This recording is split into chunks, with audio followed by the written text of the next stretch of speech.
I am Rebecca from ChemKnits, and welcome to night 5 of the 2025 ChemKnits Chanukah special. Every night of Chanukah, I'm dyeing up a different type of colorway on mini skeins of yarn, and some of you may have a sampler that you're opening up each night to swatch and feel and see the colorways in person. Now tonight is based on Speckles. I want to create a speckled colorway of yarn. But before I speckle onto something, I want to create a base color on our yarn. And for that, I want to get a soft silvery color. So let's jump in. In my dye bath, I have 32 cups of water, and I am going to add equivalent of 8 tablespoons of white vinegar. I'm adding half of a cup, which is 120 milliliters, and a tablespoon of vinegar, or a tablespoon volume is 15 milliliters. So this is an equivalent of 2 tablespoons of white vinegar per 8 cups of water. And I'm going to start heating things up. And in the meantime, I'm going to add 100 milliliters of my 1% stock solution of silver gray dye. This was a dye stock I made a couple of weeks ago. I will likely need to measure out dye fresh for any remaining batches because I don't think I have enough of my dye stock left to do another batch. But since I had the liquid dye, I may as well use it. I know that this amount will give a light layer of color onto our yarn, and I plan to dye the yarn dry. But I want to let this heat up before we go ahead and add any yarn. All of the mini skeins that we're dyeing today are Wool to Dye For's Platinum Sock and DK. This yarn is 75% superwash merino wool, 25% nylon. I could probably wait for it to get a little hotter, but I'm bored. I'm tired of waiting. So I'm gonna bring over 400 grams of my dry yarn, and I wanna add it in as quickly as I can. Not getting my hand in there, of course. All right, then we're lifting it up. This is giving us a layer that is uneven, but I can even it out by like separating the yarn and dunking it. But the goal is with each of these dunks to go in quickly, move it around, and then remove entirely. I'm not aiming for like a light to dark gradient or anything, even though I guess we do have a little bit of a gradient. But I'm just trying to get the yarn like distributed and help get coverage is the goal. But this is giving us a canvas that we can work on for our speckles later. So I'm gonna go ahead and give this 15 minutes and then we'll come back and see where we are. Here we go, a nice neutral base color that is not white. And there's tonal variation in there. That is fine. Totally fine. Ooh. I just feel like a lot of times when I'm doing chunky speckles, I leave the base color behind. And so it's fun to have a tonal color as the base. But now we're ready for the next round. So whether I have 100 milliliters of our stock solution to add, or if I have to go off camera, measure out a gram of dye and dissolve it in water to add, I'll show one more of setting up the tonal, but this is the process. I had almost exactly 100 milliliters left. Now the last thing I want to do before we bring over the yarn is I'm adding some more water that had the ratio of 8 cups of water with 2 tablespoons of white vinegar. And I'm doing this because we're adding dry yarn. It's going to soak up a lot of liquid. And I'd like to, make things easy on myself. So I am going to give this like 5 minutes. You can see we're still steamy, we're still warm, but I want to heat up a little bit more before I put in the yarn. Ready to go, because again, we're going to add the yarn in as fast as possible, and then lift it up. Now with our yarn lifted up, I can attempt to separate it Bring it down, swirl it around, because we need movement to really help get coverage. Cool. And there's some areas that are going to be way darker than others, and that is okay. The goal was just to have something that didn't feel super even. And had I started this doing a cold process, adding our yarn into the dye bath cold with no acid, that would have been a fine choice, but you would have ended up with more even coverage. The caveat there is when you're dyeing something that is more pastel, if you're going for like all over coverage, it can be hard, sometimes even cold with no acid, to get something that is more solid. So you'll have to play around with like your water volume and other variables. The other thing that we're doing here that's helping us get less even coverage is starting with dry yarn. And yeah, I mean, I could not move it if I wanted to, but I wanted to move it. So anyway, whew, I'll see you in about 15 minutes. Okay. Eek. Now I am going to be dyeing up some full skeins of yarn, not just the 10-gram minis. And the full skeins of yarn I'll be dyeing are Knit Pick Stroll fingering weight yarn, which are 75% superwash merino wool, 25% nylon. I have observed that they absorb color a little bit faster than Wool to Dye For's Platinum, but it should still be nice and pretty. But now, you can add a bit more water. The dye measured up before, and I'm going to continue. For our speckles tonight, I went a different direction than what I had originally planned for this video. Originally, I had a color palette planned that actually will make an appearance in a future video as well. But instead I decided to pull from these cool toned colors that I ended up not using last night. I was actually filming both of these videos at the same time. And so let's go and take a look at me prototyping the speckle colors I wanted to use. Dharma Acid Dye's Alpine Blue, Forest Green, and Jacquard's Blacklight Blue.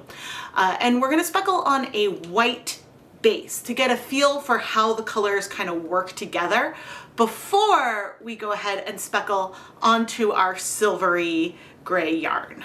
The next morning, I put on my deluxe rubber respirator mask, safety glasses, and gloves to prepare our dye mixtures for speckling. I brought over some spice jars, and in each of them I added 1 tablespoon of citric acid powder, and then approximately 1/2 teaspoon of our dye powder. And then I sealed everything up well and gave it a good shake to mix up the powder and the citric acid. This is effectively diluting the dye, so that way when the same volume of powder falls onto our yarn, we get less pigment. Plus, it can be a way to get sharper, finer speckles, but I'm using shakers, and so things will still be clustered a bit. And then finally, to check and see if I like the ratios of dye to powder, I brought over a yarn mop that I had soaked in acid and started speckling with these containers onto this white background. Just because I wanted to see how our 3 colors played together and also the relative intensity of our speckles, just to get that feel before continuing and moving forward. One of the nice things about using shakers is that I don't need to make sure my hands are completely dry as I go between one color and another. Not that that's something I often worry about with citric acid speckles, but it's just handy as I'm going through a lot of yarn. My hands being damp aren't going to impede me. The other thing I'm hoping is that it'll be fairly ergonomic, but we will see for that second one. I went to go steam our speckled yarn mop for 30 minutes and then brought over one more yarn mop to wipe down the counter. If you do not want your speckles to go everywhere, we could do this in a pan to help keep things a little more contained. And so I may choose to do that. I had colors pulled for the project I wanted to do today, but I created this thinking I would use these speckle colors, this yarn mop, thinking I'd use these speckle colors for another project, and then realized I loved this so much on its own. I want to do this on our gray base and leave the other colorway as it is without speckles. So I have completely changed gears on 2 different videos for this Chanukah. We have a good amount of water in our yarn, but you can see how we have a lot of variation of the colors. Okay, I'm spreading it out as much as I can. And now I'm gonna go put on my deluxe rubber respirator mask, safety glasses, and gloves so we can add on our speckles. And if you use a mask like mine, make sure you pay attention to the expiration date of your filters. I try to change them a couple, like once or twice a year, every 6 months or so. But also pay attention to the expiration date of the actual rubber part of the mask too. Unfortunately, the model that I use is no longer available, so I'm gonna have to get a new one in a few months when I need a new filter. Okay. This is our blacklight blue. And I'm sprinkling it on. I'm realizing it kind of clumped in here, which is odd. Must be humidity. Hopefully there's enough moisture in the yarn. This is the one color that isn't going to show up right away. It'll show up once we've steamed it. Now I'm trying to be light with this, because if I go heavy, we'll end up with like heavier speckles, which isn't a bad thing. It's just not what I'm going for today. Oh, there, I was a little heavier. That is okay. You can see why I moved this into a pan, because I didn't want to accidentally speckle onto the ground or anything like that. Okay, I'm starting to see that blacklight blue come in. I don't know if I'm going to need to go more than 2 times. The nice thing is that I can steam the yarn, and if we wanted more color, we can always add more color. But I'm now starting to think that maybe I just want to do this on 100 grams at a time, so then I can spread it out more. Like right here, I have 200 grams of yarn in the pan. And since we have individual, like if these were full skeins, it would probably be fine. But we have individual minis, right? And so what we don't want is to have one mini, oh dear, that was a lot, that has more color than others. Oh dear. The thing with using these shakers is that like some of this does go a little faster, but the handedness of it feels weird. Okay, I'm now going to do around just this time where I open it up like so. And I think I'm good on the forest green, but I want to bring some of the blacklight blue over and some of our Alpine blue. Okay, and I'm going to go and take this and pop it in my steamer basket in a moment. All right, and now I'm going to bring over the yarn mop here to soak up this leftover color. Okay, and let's try this again. Okay, we've got our minis. Okay, yeah, you know what? This means I can spread it out way more, making me more confident in the coverage I am going to get. And so then I can come and not feel as much that I have to go wild all over, even though I want a little bit all over.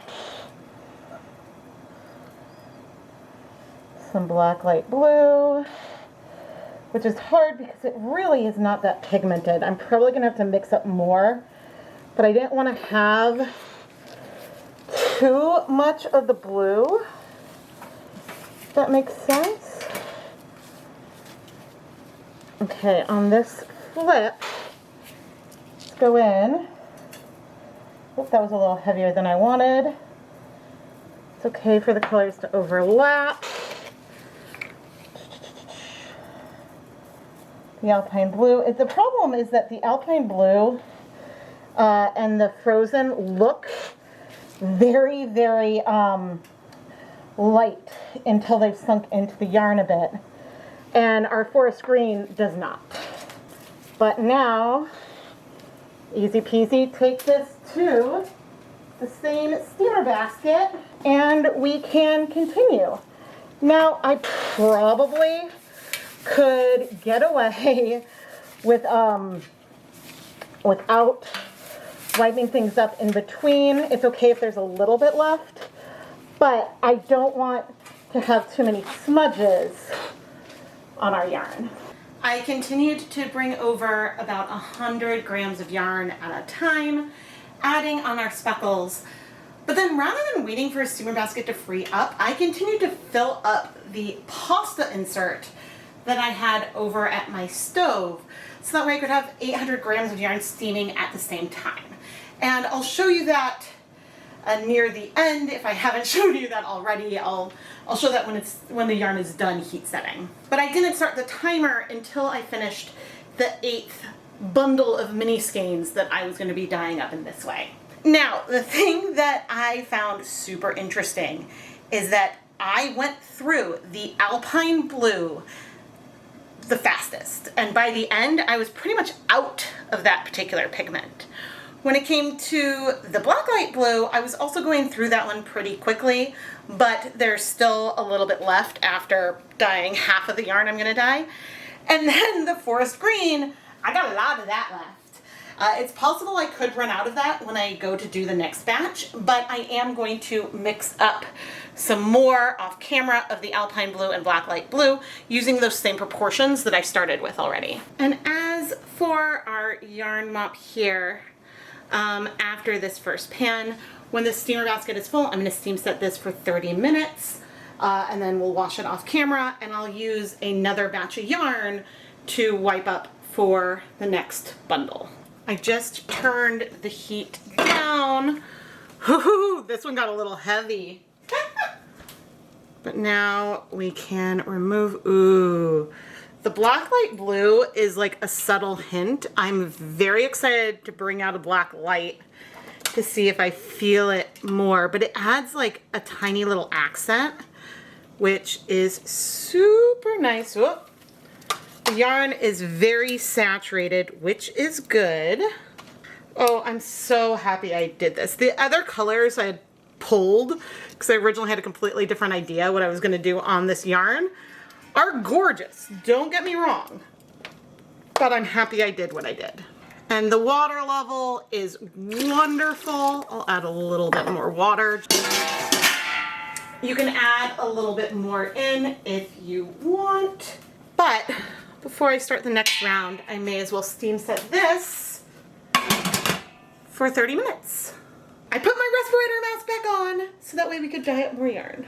With my remixed colors that I needed to finish this project, I went ahead and started speckling on the remaining 8 skeins of yarn, 3 of which are full skeins. And you'll notice that some of them have more tonal variation.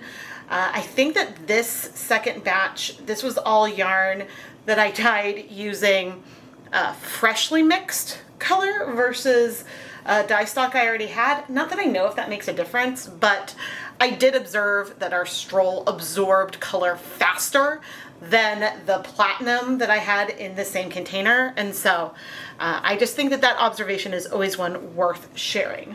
And then as I finished off speckling on the yarn, I took the colors over to the steamer basket, layering them in, and once the basket was full, I let everything steam set for 30 minutes. I rinsed off all the measuring spoons, and I don't want to leave this color behind either. So I'm just sort of pouring it on. And once our steamer basket opens up, I'll go ahead and steam set that one as well. Before we go and take a closer look at our speckles and the coverage, there is a lot of variability you can get when you're using spice jars or salt shakers to apply the speckles. I find that I get more consistent results when I use these like really tiny jars that I have, but I thought that with the volume and the amount of yarn I was going to be dyeing, I really wanted to use these bigger jars. However, when we get more towards the bottom, then when you try to shake the color out, because of the angle you have to hold the jar at, the powders tend to pour versus be shaken out, and so then you kind of get a little bit heavier with the colors.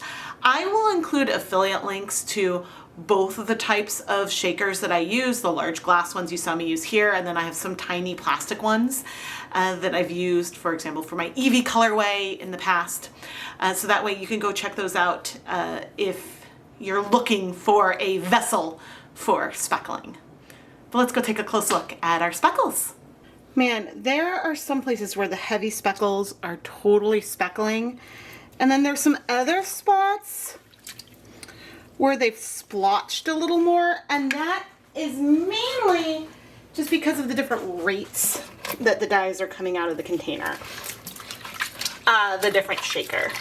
And I have not used these big shakers for a while, and I think that part of the reason why I stopped using them as much is their tendency to get like easy, like not fall out. It can become easy for the powders to just pour out versus shake, especially once you have less powder in them. Which, in the grand scheme of things, this isn't a huge deal, but I did notice that instead of shaking, I'd get more of like a little like stream, sort of like in paint when you use like a spray brush, but it's like more focused. I don't know. I'm not describing it well, but I'm not sure if that showed up well on the time lapses that I was doing. Now, it's not a bad thing per se. It just, maybe it's going to make it a little harder to have consistency. There is so very little of the bright blue. Very, very little. And in fact, you know what we haven't done yet this video? I haven't brought over my black light. And if you're ever curious what I use, I just use like a clip light with an LED light bulb in there. That's why it kind of rattles a little bit. Ooh, so I see tons of fluorescent speckles, but let's zoom in on that area right there. Okay, maybe I see a little bit of a bright blue, but given that amount of fluorescence, maybe you would expect to see more. But let's not forget what blacklight blue is. Blacklight blue is a mixture of a bright blue acid dye, but it's mostly a colorless fluorescent acid dye. It is a brightener, and so the powder even looks like yellowish tan. The powder doesn't look blue. And so I think that when we speckle with it, we're getting mostly those colorless speckles, because the blue pigment itself is not fluorescent. It's the combination that gives you the fluorescence. And so this is my first time trying to speckle with it in this way, and I am excited, but yeah, I mean, it's there for sure. It just makes a very light impact under visible light. Did I add dish soap yet? If not, let's add some now. The good news is I'm not seeing any color bleeding. Now, when washing countertop speckled yarn like this, I really, really like to submerge it well during the washing, and also make sure that the zip ties get nice and submerged. Because occasionally you can end up with some powder that is on the surface of our yarn, but is a little bit of like a clump, and so therefore didn't dissolve. And we just want to make sure that all of that is rinsed off before we go ahead and send anything to a customer. But there's no bleeding. So I'm going to go ahead and finish rinsing out the soap. Then I'm going to put the yarn through my spin dryer, hang it up to dry, and we'll come back with some conclusions. But I think we've definitely learned that if we want, and here's some of that bright blue, if we want the bright blue to have more of a punch, more of an impact in a colorway, it's probably best to use, if you want a light hand, Frozen gives beautiful bright blue speckles, or Caribbean blue, which you want to have a light hand with. Gives like a neon blue feeling speckle. Here is our speckled yarn, and I'm still so amused that this colorway is not where I had planned to end up at the beginning of this video, but it's where we are. And so that is really, really fun. But I think to appreciate the yarn, we need to zoom in. And then you can really start to see predominantly the forest green and, was it extreme blue? Was that the blue I used? Or was it sapphire? I don't remember the blue off the top of my head right now. I'll have to check my notes and have editing Rebecca help me out. But the blacklight blue made a very minor difference here. Now, with the technique that I used with the shakers, sometimes we got really distributed speckles like over here, and other times we got things that are way, way heavier, like super heavy. And I think I already mentioned this because there hit a point where the dyes would really start to pour more, and so it changed the consistency that I was able to get with the shaker. And I think that's why I don't use these bigger containers as much as I used to. I tend to stick with the smaller ones. And again, I'll have everything linked down in the video description. Now, what about our fluorescent blacklight blue? Gotta prove to you that it's there. Well, I feel like zoomed out far away with the light far away, you don't really feel it. When I bring the light closer, you see it more. Let me zoom in. Okay. And see, now you really see evidence of that brightener in there. But if we look at those areas, like, yes, maybe I see like the hint of some bright blue, but most of what we see, even when the speckles are just like randomly throughout, are not the blue. And this is a little bit of a bummer because I know we can get beautiful blue speckles with blacklight blue. I've done that here. This is just dyed with blacklight blue. But I used straight blacklight blue instead of diluting it with citric acid. And I think there is a lot more of the colorless fluorescent pigment than the blue.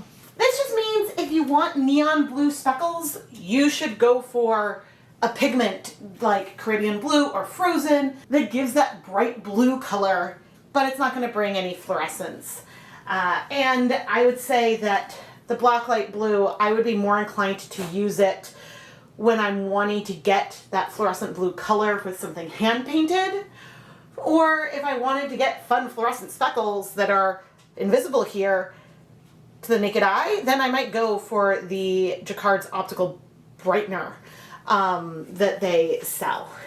And I haven't speckled with just that directly, but imagine writing a secret message on your yarn with a fluorescent pigment. And it's showing up on the gray. And so that is really, really cool. Like we could make a fluorescent gray. And I don't know, there's possibilities there. Before I go for the yarn mops, I thought I'd pull out our prototype skein. And in here, I definitely feel more of the blacklight blue. And it's possible that this blue pops more against the white than it does against the gray. And since there's less contrast with the gray background, that could be another reason why we don't see it as much. And then our Leave No Dye Behind yarn mops that I used to wipe up dye, those came out so cool. We do have the occasional rogue yellow-green speckle that is a pigment that is in forest green. Some dye colors will break with speckles, and so you'll see, like if you use toner black, you'll see black speckles, but maybe the occasional red or yellow one. That's because the dyes are a mixture of different pigments, and occasionally you might see one on its own with speckles, versus when you dissolve them, the color may not break, but you end up with like a mixture to get that final color. And so a color like forest green does have some of that yellow green in there. And so if you have a yellow green speckle, let me know down in the comments. The last thing I want to show you before I go start twisting are the full skeins of yarn. And in here, I was definitely starting to run out of some of the colors. I saved these full skeins for the end. And I do think that the colorways are ultimately very similar. There are just some areas where my speckling got pretty heavy-handed, but I think I could have achieved a similar result had I mixed up more dye, but I didn't want to mix up too much more because I do still have some leftovers, which you never know. Maybe I dyed one more bonus leave no dye behind with the rest of those speckles. And I'm showing you some footage of the finished yarn here. I just think this colorway is beautiful and fun. But now we need to go and start twisting everything up. It's a lot of the needs to twist up, but I'll be back soon to show you them. There are types of colorways where once you twist them, the colorways seem to pop a little bit more.